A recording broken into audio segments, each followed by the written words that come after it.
I love Nicki Minaj, or honestly, I really should say I used to really love Nicki Minaj. You know, my entire life, I've never idolized anyone. Of course, I've had lots of inspirations, especially when I was a lot younger, but I would never, ever perceive someone in such a glorified light that I'd be absolutely devastated to find out that they had offensive and bigoted views, such as the topic of today's video. The queen of rap herself, or shall I say, the now dethroned queen of rap, Nicki Minaj. Hello viewers, new and old, I'm Sophia, and today's video I'm gonna be sharing the embarrassing story of how I used to idolize Nicki Minaj, the rapper, so much that I developed a parasocial relationship with the famous musician. I do want to clarify that today's video is not going to be this super in-depth video essay of Nicki's rise and fall. If you're looking for a heartier, long video essay,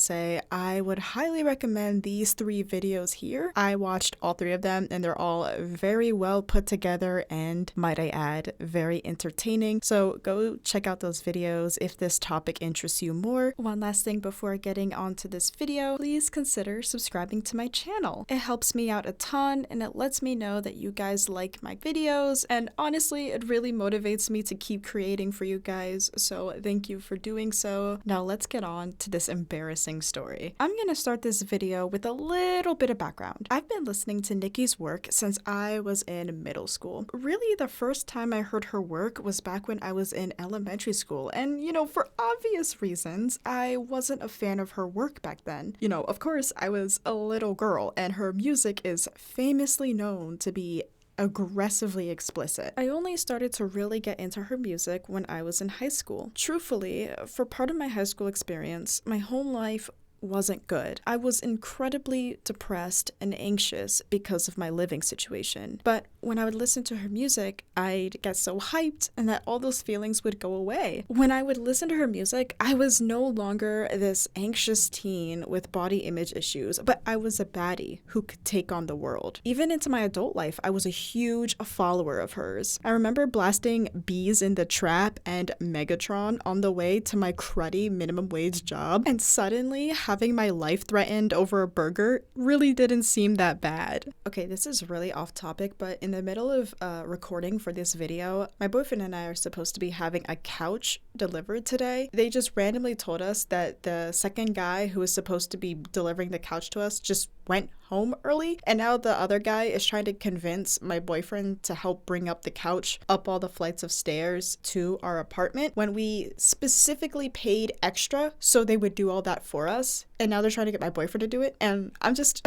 it's just so frustrating because we paid extra for that and now we're still doing it ourselves. It's just sorry, I know that was so off topic. I'm just home recording right now and my boyfriend called me and he was like, "Isn't this crazy?" And I'm like, yeah, that is really crazy. Gotta love adulting. Nicki completely changed the rap scene. Rap is my favorite genre of music and I listen to it pretty much every single day. A lot of rap has a lot of lyrics that are very degrading and demeaning to women. When Nicki came into the field, it was quite refreshing to see a woman rap about men in a way that mirrored how male rappers talked about women for decades. I remember I used to hear guys talk about all the time how they just really didn't like her music because they didn't like the way she talked about men in her songs. But I always thought that was so interesting because those same men that would complain about her work were the same men that would listen to male rappers degrade women over and over and over again in their songs, and they had no issues listening to that. So why is it an issue when a female rapper does it, huh? Just, I don't get it. I don't understand the double standard. She also appeared on an episode of RuPaul's Drag Race as a judge, and she was a huge advocate for LGBTQ members throughout her career. This does not excuse all her messy conflicts with other female rappers, especially in the past decade or so with Megan Thee Stallion and Cardi B. Nicki was also really well known for her alter egos that she created alongside her songs, most famously being the Barbie mascot mascot and then the Roman personality. You know, embarrassingly enough, I actually got so inspired by her fun little alter egos that I got inspired to make one of my own. My alter persona is supposed to be this fun, edgier reflection of myself. She's me, but cooler, hotter, stronger, richer, and smarter. She knows what she wants and she always gets it. She's blunt,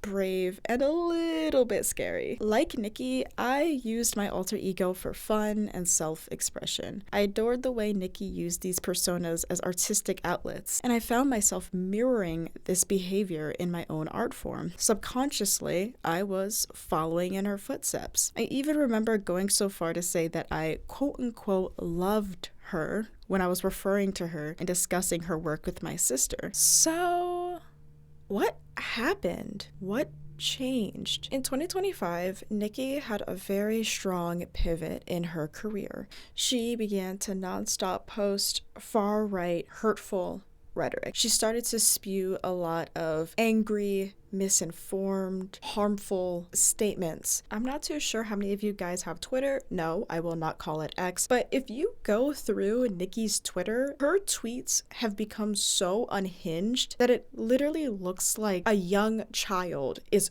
just playing around on her account. Like an angry middle school girl. That's what it's giving. It's giving angry middle school girl. And she went so far to publicly align herself with the man. I'm not actually gonna say his name because I'm kind of fearful that this video will get nuked if I do so, but I'm pretty sure you can connect the dots and know who I'm talking about. I was so heartbroken. Very embarrassingly enough, I cried about it. Out of all the emotions I felt, I was mostly confused. I think that it was just so hard for my brain to conceptualize this idea that this person whose work I've been listening to for years. I listened to her music when I was sometimes at my lowest, turned out to be somebody who pretty much hates me and hates me for multiple reasons. Just crazy to think that all of this is coming from a Black woman herself. It's crazy and it's confusing. Why would an immigrant from Trinidad, one who, at the time of me making this video, does not have legal citizenship in America, be so supportive of someone using violent forces to get rid of innocent, hardworking people? Why was a Black woman so ready to defend someone who has been discriminatory to pretty much every minority in the book? What in the world was going on? I was confused, her fans were confused, everyone was confused. It was just a weird time to be a Nicki fan. I was so distraught about this, I ended up venting to everybody in my close circle about it for a whole week. One day, I woke up and I saw one of her unhinged tweets. That's when it hit me. I had a parasocial relationship with Nicki Minaj. A parasocial relationship, as described by Oxford Languages, is stated as denoting a relationship characterized by a one-sided, unreciprocated sense of intimacy felt by a fan or a follower for a well-known or prominent figure, typically a media celebrity, in which the fan or follower comes to feel that they know the celebrity as a friend. I didn't know Nicki. I didn't know her personally, but after finding out about her aggressive career shift, I acted as if I did. I was hurt in such a way that it almost felt like a close friend of mine had just flipped me off and called me a slur. Heck, I mean, if Nicki met me, she probably would do that, and she wouldn't just call me one slur, she'd call me 3. It was a very stark reminder that she, like all celebrities, are not mine or any of your friends. They can denounce their entire fan base overnight, such as Nicki did. A large majority of Nicki's fans, or barbs, are LGBTQ+ individuals or people of color. A lot of other minorities also are very drawn to her work. I had no idea that I was parasocial with the famous rapper until she did something that hurt my personal feelings. I had this expectation of who she was and what she believed. I ended up being entirely incorrect. She had put up for years this idea of who she was just to completely change it overnight. I believed in her character so much that when she pivoted her persona, I was so hurt. I took it so personally, which now reflecting on now is incredibly stupid. I will also say that there are a lot of theories going around of where this sudden political shift came from. She's doing a heavy right-wing rift, and a lot of people believe that it's because she's trying to get her husband's crimes pardoned. A lot of people are theorizing that, which I really don't think is going to happen. I also am kind of curious of like what she's gonna do when we swing out of this red administration. Are you going to stick to the political mascot? Is that just what you're doing now? Like, what is happening? Because I don't think she understands that even when the climate changes back to blue, her fans are gone. Everyone's leaving. Like, there's nobody left. Her quote-unquote fan base, they're not gonna be buying her work. They're not gonna be supporting her shows. They're because they don't care. They're using her as a token. That's what they do. I don't know. Again, it's all theories.